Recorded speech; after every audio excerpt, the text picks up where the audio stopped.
why. I'm better than you.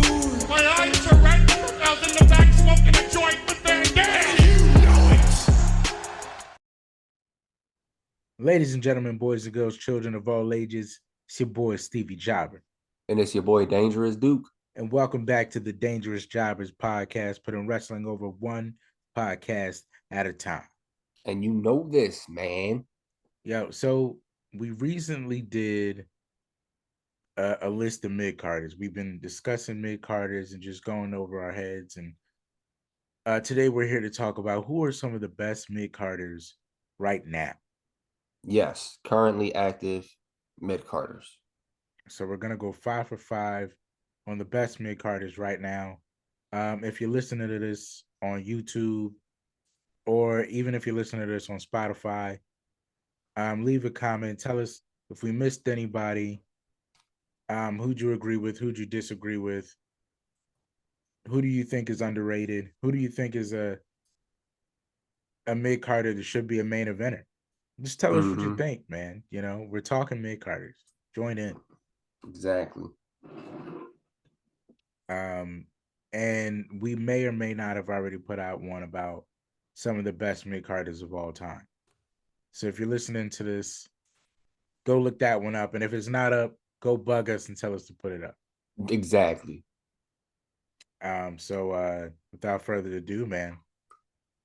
Yeah, let's get right into it. Who do you want to go first, me or you? I'll kick it off. All right, you kick this one off. We're talking current day, right? So I told myself, man, I want to be outside of WWE as well. Yes. I want to just find good mid-carders. And then I thought, I got to be careful. Some of these guys maybe are not mid-carders. Blah, blah, blah.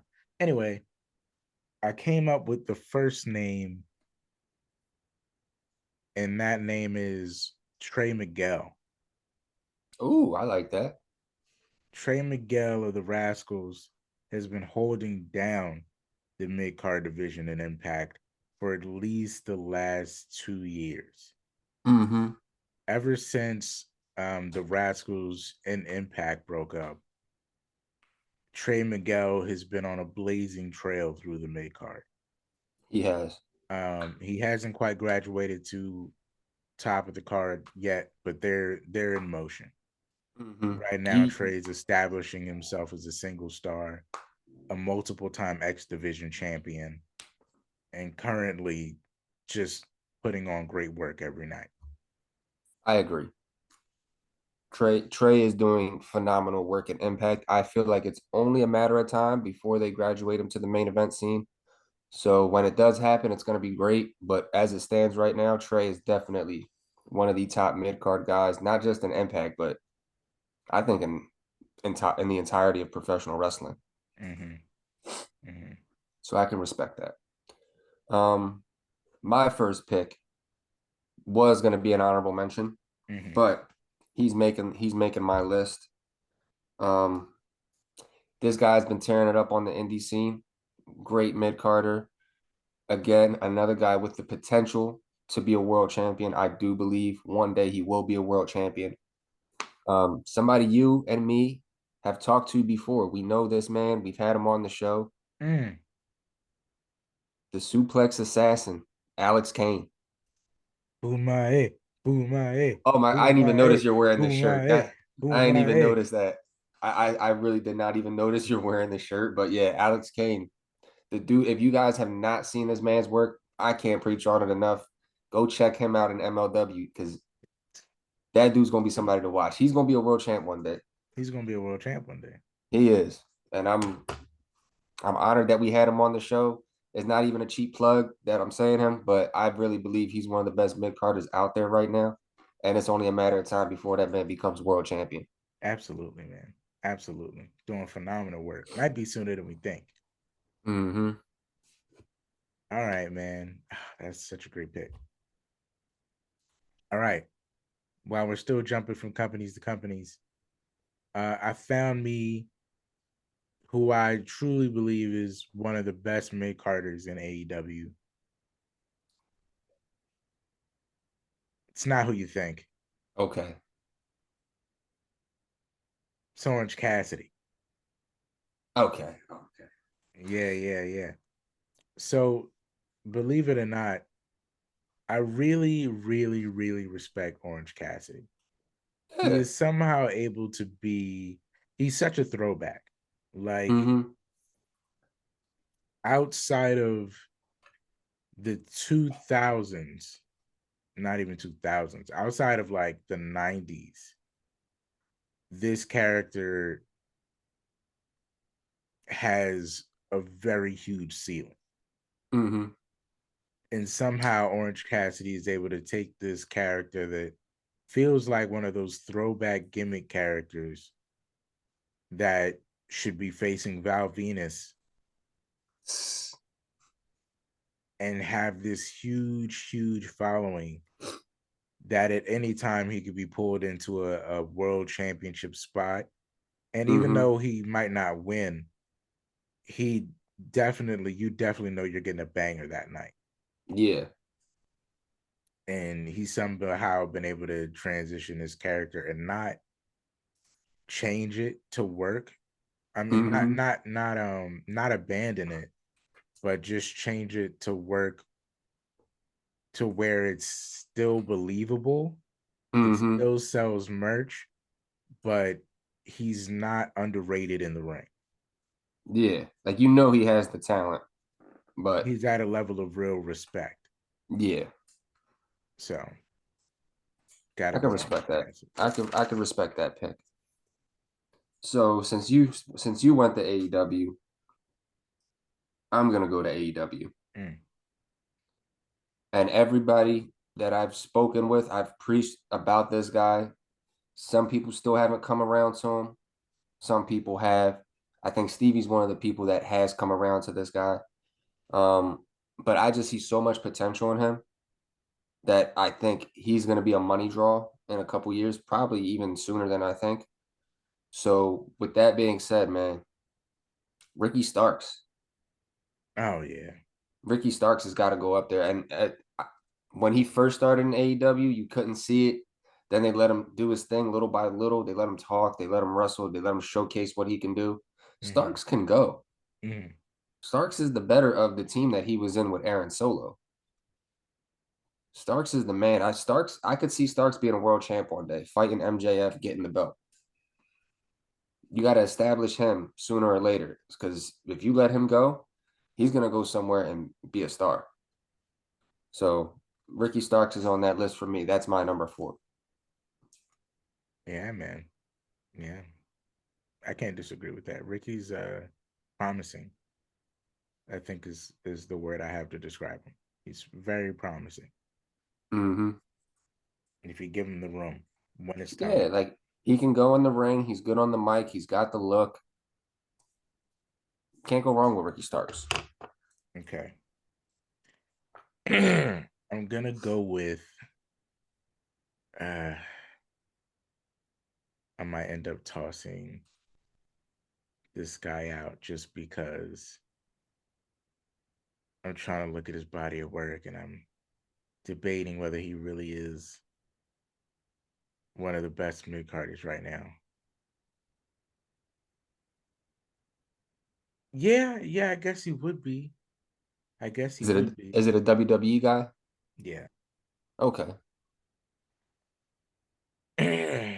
Don't kill me for this. Sami Zayn. I don't kill you for that. I think Sami Zayn is one of the best mid carders right now. And it's just tough because it's hard to accept that at the end of the day he's a mid carder, but he is. He's a mid carder. He He's a is, mid but carder. He has he's doing potential to great be stuff. champion, but he's a Yeah, mid he carder. definitely does. But everything he's doing in the mid card right now is great. So Mm-hmm. you can't say it's not. Yeah, And you can't say he's not. somehow he's managed to be one of the most important people while being in the mid card of the bloodline the entire time. Yeah. I mean, it's not So it's you not a, gotta it's not a credit him for bad that. thing. You gotta credit him for that. Like Yeah, he's it's not a tremendous. bad thing. Like sometimes I think people misconstrue being in the mid card as like a bad term, Mm-hmm. but sometimes the people in the mid card do the best stuff. This is often true. This is often true. Just look at the Case, cruiserweight division. case in point, Sami Zayn, the cruiserweight division, like Chris Jericho. Mm-hmm. Sometimes people in the mid card do the best stuff. Mm-hmm. So since you said Sammy, I'm gonna go with somebody who's in the mid card and is probably gonna be there for the foreseeable future just Mm. because of the company. So I gotta go with Ricochet. Mm. Ricochet's it's a shame too because Ricochet is one of my favorites, and Ricochet is one of the most athletic, if not the most athletic person in the company right now. And it's a shame how they're doing them, but I mean, given the landscape of the main event scene, you got Roman, you got Seth, you got Cody, you got um um just and even in AEW, I don't even think it would work. You got MJF, you got Kenny, all them guys. I think it's a tough squeeze for him to be in a main event scene anywhere, but I think in the mid card, he's definitely entertaining right now, especially with Braun. I gotta throw him in there. He's doing some pretty good stuff. Yeah. I think the only real place Ricochet could climb the card would be in like Japan. Maybe Impact. Maybe. But immediately you got the comparison to him and Trey. Mm-hmm. And somehow you're in a universe where not and this isn't to insult Trey Miguel, but somehow you're in a place where you have to prove yourself against Trey Miguel that you're really as good as they say you are. Mm-hmm. And like I said, that's not an insult to Trey Miguel, but it's just to say at one point Ricochet was very much proven Yeah. to be a main eventer rather than a mid card. So to come in the Impact and kind of feel like you kind of got to prove against Trey Miguel, who's like a star mid carder, that you're good enough for the X division, Yeah. which is crazy to go back and think about. But it'd either be Impact or Japan, because unless he comes back and starts something with Osprey, you just can't climb that fast. Mm-hmm. You gotta be in the trenches or something. You gotta be like, yeah, because I think even coming in at that level, Leo Rush is over you. Yeah. So Not to it, say it, Leo it Rush isn't doing amazing things, but just it's crazy. It's yeah, crazy. it's a tough spot for him to be anywhere and be in a main event scene But unless he's he so establishes amazing. himself. Yeah, that's the thing. He's just so damn talented. It's crazy. But he's so talented. Yeah. That was the Rock's boy at one time. Mm-hmm. Mm. Okay, Ricochet's a great choice. I'm surprised you. I'm getting to a Cesaro point. I see that now Yeah. because I feel like he's gonna be he's the new Cesaro. yeah, he'd be tremendous if they just let him go. Mm-hmm. But nobody's pushing the button. So my next guy, we're number 4 now, I think, Mm-hmm. or number 2 if you're going down. Yeah, yeah. We got 2 more to go. Um, my number 2,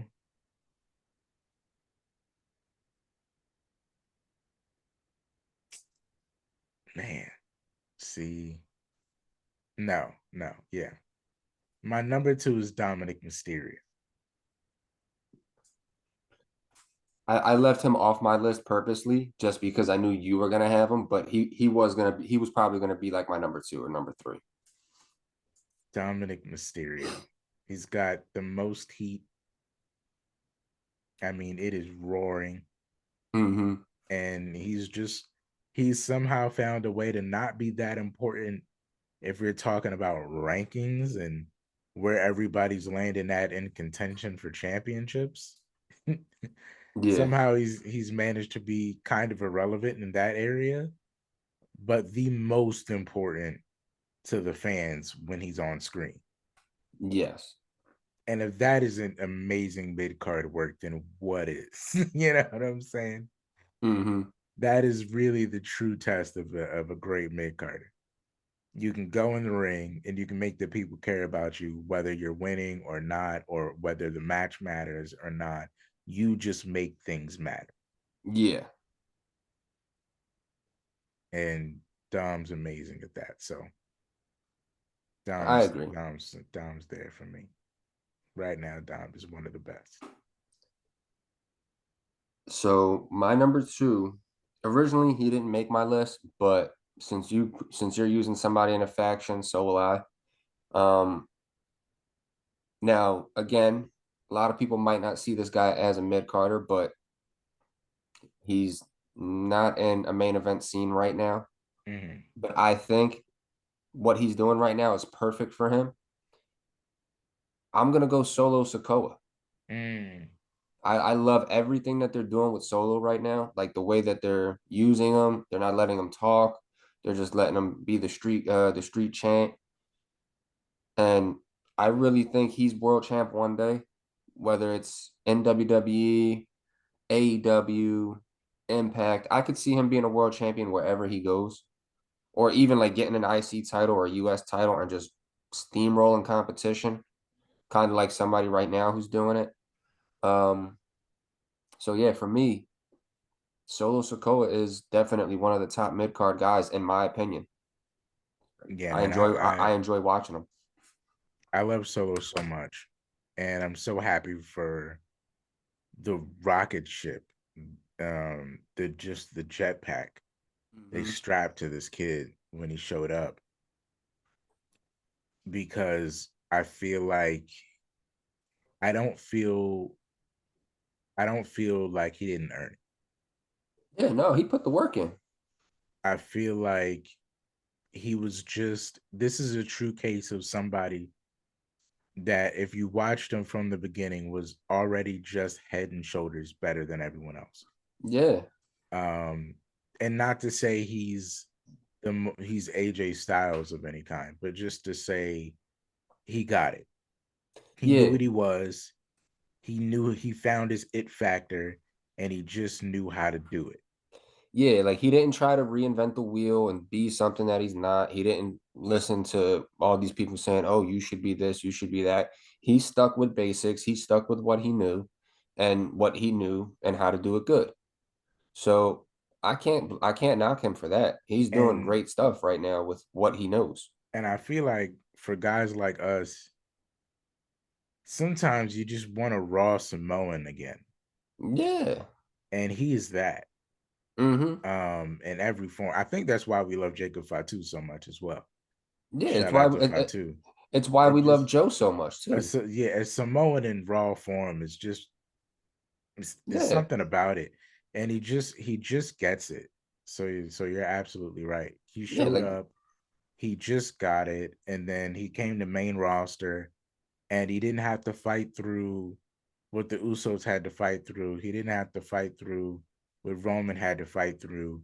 He was able to be who he was and instantly just be over. And it feels like even him beating Rey Mysterio, I wasn't surprised he beat Rey, but I was surprised he beat Rey. Like I wasn't surprised he won, but it was more of like, oh, they let him win. Like they did it. Yeah. Okay, cool. And not for nothing. I was worried he might lose because this is Rey Mysterio, but I wanted him to win because I felt like he deserved it. Yeah, I was gonna say not for nothing too, because you mentioned the Rey Mysterio thing. The dude is just like downright respectful. Like you could tell he's from a Samoan dynasty. The dude was really about his wrestling business because when he had the match with Rey, as soon as the match ended, WWE must spend a lot of money on these cameras because you could pick up the audio of him saying thank you to Rey after the match. Right? Literally, like he pinned Rey and then said thank you. I'm like, wait, they didn't even edit that out. They didn't bleep it or nothing. Like it's a moment. It's a moment. On a Raw of all things, too. That's important. That's what I said. That's important. That's big for him. That's big for him. It shows the faith that. It shows the faith other people have in him too. Yes, that's a moment. That's one of those like that was his Jeff Hardy Undertaker moment. Yeah, You made it, kid. We believe in you. Mm-hmm. We believe in you. And that was big for him. I think Ray knew that. I think he knew that. I think First person to pin the mhm, Hall of Famer after he gets inducted. That's a pretty big moment. it's crazy, man. It's crazy. It's big. So I'm happy for him. Yeah. Hopefully he's not a mid Carter for too much longer, but he's certainly an amazing mid Carter right now. Amazing. Mm-hmm. Oh man. I gotta follow that up. Um, all right. This is my number two. We're doing number ones now. Yeah, because you kicked it off. Right. So we're Oh on number man. ones. Okay. Are we gonna have the same number one? Probably not. We might, but probably not. Okay. Well, I was gonna say, oh man, we're probably not. Or should we do honorable mentions first? I didn't have an honorable mention, but I can pull one out real quick. We'll figure one out after. All right. My number one is gonna be the Miz. Oh yeah, we're definitely not having the same one. Yeah. Because now I realize who your number one could be. And I was like, damn, I should have picked that one. But whatever, it's okay. Oh no, wait, no, wait, no, wait. Are you retracting the Miz? I'm retracting Miz. I'm retracting Miz. Okay, I'm pulling him go back. I'm ahead. pulling him back. Go ahead. Motherfucking Sheamus. Sheamus, Sheamus. Because I know, oh, that's what you. No. Keep Sheamus because I had somebody else. Keep All right, Sheamus. because I thought you were gonna go with this somebody else, which is why I said Sheamus. I thought you were gonna go with the But somebody else. That's why I was gonna banger say after Sheamus. banger after banger after banger after banger after banger after banger after banger. Mm-hmm. Sheamus has been putting in his work ever since Triple H got back in charge, even before. Mm-hmm. Like, even I'd say a year, maybe even a year and a half before this, Sheamus was on fire in the ring. Yeah. But lately, after putting the Brawling Brutes with him, Oh yeah, he they kicked that shit really up. helped lit a light of fire under him because he has just been going out there and just having consistently amazing matches. I mean, literally banger after banger after banger after banger. 100%. Sheamus has proven why he was originally one of those guys. Mm-hmm. And somehow I'm at a place where like I would rather see Sheamus as a IC champ or a world champ than I would Drew. Mm-hmm. Because I feel like Sheamus really has proved why he deserved to be at that level in the first place. Yep. So definitely Sheamus. All right. Say All the other right. guy. Savio Vega. No, I'm just kidding. So yeah, because you said Sheamus, I'm going with the other guy, man. I'm going Gunther. I gotta go Gunther because I was gonna say Sheamus, but it was like a toss up between him and Gunther. So because Mhm. you said Sheamus, I'm gonna go Gunther.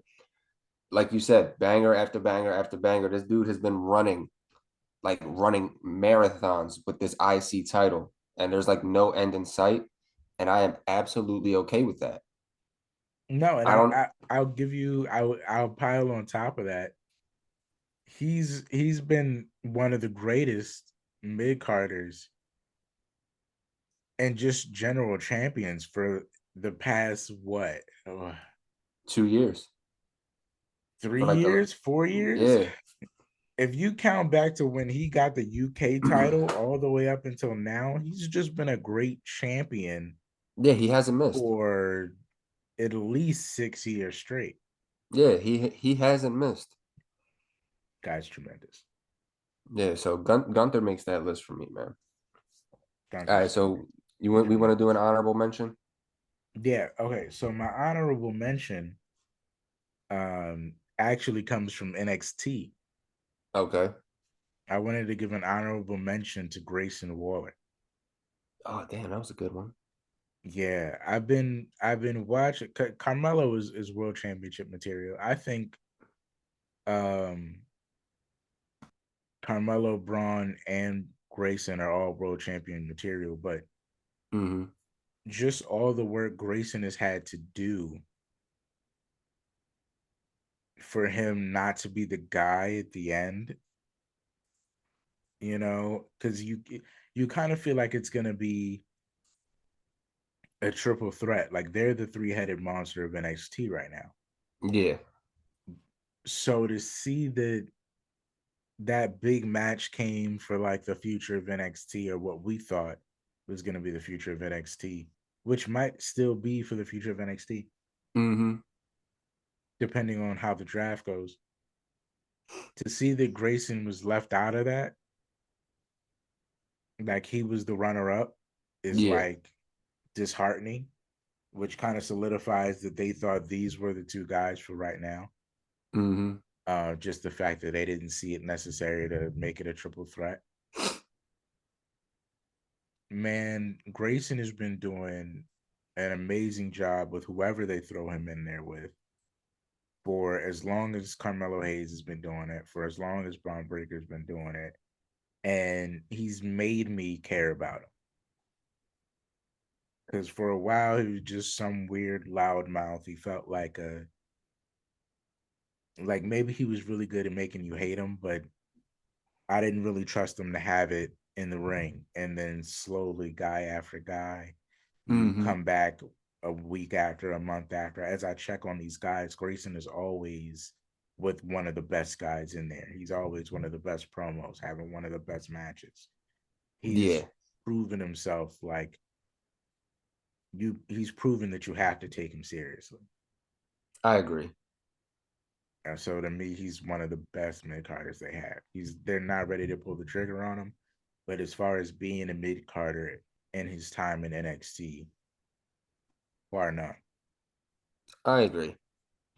So my honorable mention is a guy who like kind of flounders between a main event scene and a mid card scene, depending on where he goes. Mm-hmm. But as far as like a middle of the pack guy, he always puts on a banger. He always puts on quality matches. He can do almost anything in the ring. Another guy who doesn't get enough credit where he should because he's put over a lot of great people and a lot of people respect him in the business. Mm-hmm. And I just find this dude really entertaining to watch no matter where he is. Mm-hmm. I don't know what name to use for him because he has so damn many, but I'm going to go with John Morrison in my honorable mention Mm. because Impact, Johnny Impact. Um, when he was in AEW for that one stint, Johnny Elite, Mm-hmm. John Morrison, Johnny Mundo. The dude does great work everywhere he goes. He's a guy that doesn't stick in a company for very long, but he's a guy who goes to a lot of companies and a lot of people bring him in, obviously for something because he's really good. He's good. He's just doing a great job. Otherwise, he wouldn't be getting booked everywhere. Like everywhere you look, Everywhere. he's literally everywhere. You look in the company, he's been there. Mm-hmm. And what he's doing now is great. Like the dude doesn't miss. He's getting older, but he still looks great in the ring, still moves like he did 10 years ago. Mm-hmm. So John Morrison gets that honorable mention for me. I agree. Johnny's amazing. Yeah. Johnny's amazing. It's a shame. Well, It's a shame. you know what? We're gonna have to do this again. I feel like there's still so many names we left off the There, list. there is. We might need a part 2 to this one. I left off Danny Garcia. I really wanted to say Danny Garcia. I know. I left Um, off quite a few people too. quite a few people. Quite a few people. So we'll definitely have to revisit this and do part twos to this. Mm-hmm. But guys, tell us what you thought. Tell us who we missed, who you thought we should have been on the list. Should I put Danny Garcia over somebody else? Should Duke have put John Morrison over somebody else? Let us know. Tell us what you thought. Encourage us to do this again or release the all-time one if we haven't already. Mm-hmm. Yeah. So, guys, thank you for tuning into this episode. As always, you know where you can find us. You can find us on YouTube. You can find us on Spotify, Apple Music, the Dangerous Jobbers podcast. Make sure you check out dangerousjobberswebsite.com, Facebook, Instagram, MySpace, Twitter. I don't know. They still do TikTok. Backpage, TikTok. But yeah, guys, thank you for tuning in. Make sure you guys stay up. Make sure you guys stay blessed. And as always, stay dangerous. dangerous.